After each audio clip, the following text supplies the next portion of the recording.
Pakistan super লিগে প্রথম ম্যাচেই আলো ছড়ালেন বাংলাদেশের তরুণ লেগ স্পিনার রিশাদ হোসেন। লাহোর কালান্দার্সের হয়ে অভিষেক ম্যাচে কুয়েটা গ্ল্যাডিয়েটর্সের বিপক্ষে ৩১ রানে ৩ উইকেট নিয়ে শুধু দলের জয় অবদান রাখেননি, গড়েছেন নজরকাড়া রেকর্ডও।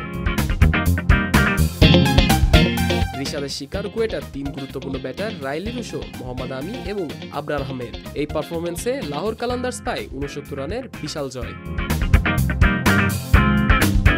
এদিন রিশাদ গড়েছেন ৩টি রেকর্ড। প্রথমত, বিদেশি ফ্র্যাঞ্চাইজি লিগে অভিষেকে বাংলাদেশের কোনো বোলারের এটি সেরা বোলিং ফিগার। এই তালিকায় আগের সেরা ছিলেন তানজিব হাসান সাকিব। দ্বিতীয়ত, পিসিএল এ বাংলাদেশের বোলারদের মধ্যে দ্বিতীয় সেরা বোলিং পারফরমেন্স এটি।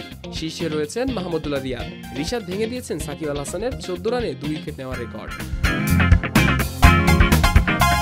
পিএসএল-এ বিদেশি বোলারদের মধ্যে অভিষেক ম্যাচে সেরা পারফরমেন্সের তালিকায় এখন দ্বিতীয় স্থানে রিশাদ। শীর্ষে রয়েছেন ক্যারিবিয়ান তারকা জেসন হোল্ডার।